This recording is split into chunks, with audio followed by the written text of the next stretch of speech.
आइए देखते हैं vapour pressure of solution of a solid in liquid. कहने का ये मतलब है कि ऐसे सॉल्यूशन में वेपर प्रेशर को हम मेज़र करना सीख रहे हैं जिनमें क्या हो, सॉलिड इन लिक्विड, कोई सॉलिड लिक्विड में डिज़ोल्व हो, ठीक है ना।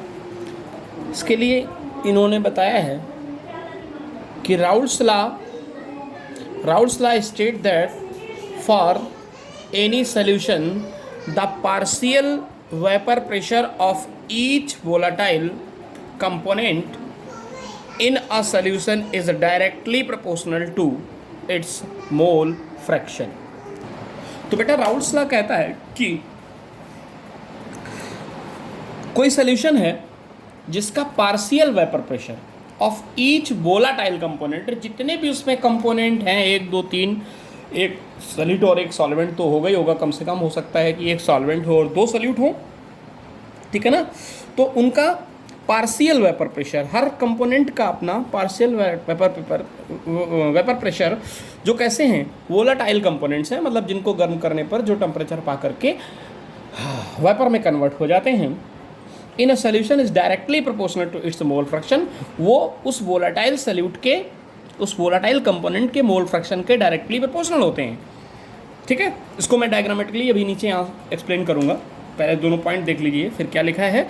इन अ बाइनरी सोल्यूशन, जबकि जो बाइनरी सोल्यूशन, ऐसे सोल्यूशन जो सिर्फ 2 चीज़ों से मिलकर बने होते हैं, 2 कंपोनेंट जिनमें होते हैं, एक सॉल्यूट और एक सॉल्वेंट।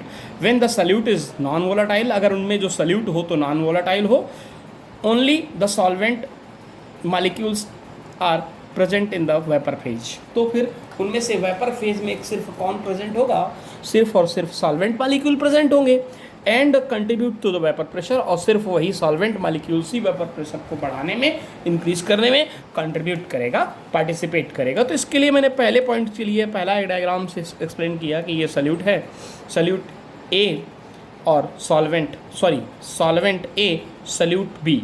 सॉल्यूट क्या है, यहाँ पर देखिए ये वोलाटाइल है, सॉल्वेंट भी वोलाटाइल और सॉल्यूट भी वोलाटाइल, पहली वाली कंडीशन में। तो सॉल्वेंट के कुछ मॉलिक्यूल्स वेपर में कन्वर्ट होंगे और कुछ मॉलिक्यूल्स सॉल्यूट के वेपर में कन्वर्ट होंगे, और दोनों ही इस बर्तन की वाल पर जब वेपर में कन्वर्ट हो जाएंगी तो एक प्रेशर क्रिएट करेंगे जिसे हम लोग वेपर प्रेशर कहेंगे। क्लियर। दूसरे डायग्राम में दूसरे पॉइंट को मैंने एक्सप्लेन किया है कि एक बाइनरी सोल्यूशन है ए और बी, सॉल्वेंट ए है और सॉल्यूट बी है।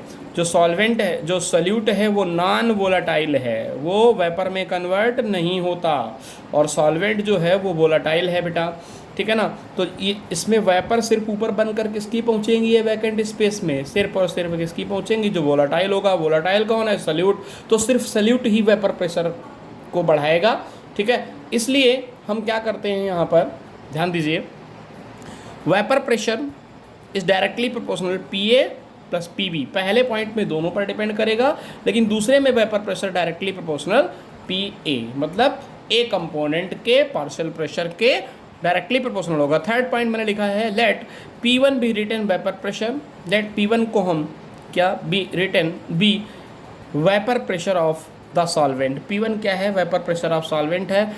ये क्या है, फर्स्ट कंपोनेंट का, किसी एक कंपोनेंट का mole fraction, x1 is the mole fraction of the solvent and P1 is its vapor pressure in its pure state, ठीक है। P1 क्या है, प्योर स्टेट में वेपर प्रेशर है। तो अकॉर्डिंग टू, तो मैंने लिखा क्या कि अकॉर्डिंग टू किसके, अकॉर्डिंग टू बेटा Raoult's law, according to Raoult's law P1 is equal to P1 not और mole fraction of first component. After that अब आप देखिएगा क्या करना है आपको। इसके बाद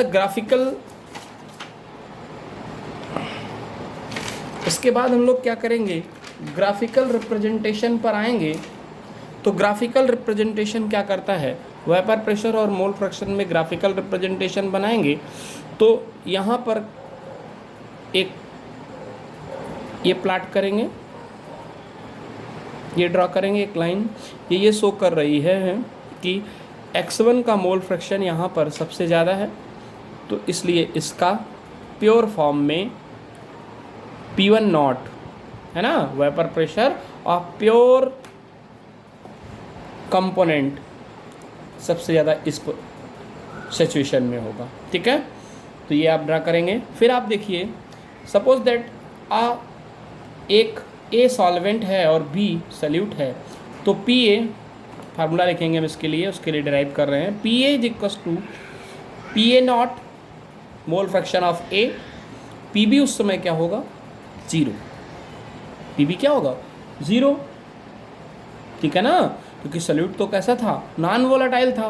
दूसरी चीज़ PT क्या करेंगे हम लोग यहाँ पर, PT इज इक्वस टू हम लिख सकते हैं PA not, PT is equals to PA, सिर्फ PA नॉट नहीं, PA प्लस PB के, किसके, PA प्लस PB के, P टोटल यही तो होता है। अब PT is equals to PA plus PB जब हम लिख सकते हैं, तो क्या हम इसको ऐसे लिख सकते हैं, PT is equals to PA not और मोल फ्रैक्शन ऑफ A, जब इसी पर डिपेंड कर रहा है तो प्योर फॉर्म में, और इसका जो मोल फ्रैक्शन है उसके इक्वल होगा। तो PT is equals to PA not यहीं से लिया, मोल फ्रैक्शन ऑफ A आप जानते हैं, मोल fraction of A plus mole fraction of B जो होगा वो इक्वल टू 1 होता है, तो हम इसे लिख सकते हैं 1 minus mole fraction of B। तो PT is equals to PA not minus PA not XB, mole fraction of B मतलब। ठीक है, फिर क्या लिख सकते हैं, PA not into mole fraction of B is equals to PA not minus PT, कर सकते हैं इसको। इसके बाद फार्मूला बनता है, इसको XB को बाहर निकालिए, इधर रखिए, इधर इसे इधर ले जाइए, तो फार्मूला बन जाएगा mole fraction of B is equals to PA not minus PT upon PA not. ये हो गई आपकी प्रूविंग। यहाँ से ये टॉपिक ख़त्म होता है। अब हम लोग अगले वीडियो में नेक्स्ट टॉपिक पढ़ेंगे। चैप्टर नहीं ख़त्म है, सिर्फ टॉपिक ख़त्म है इसके। ठीक है, चलिए।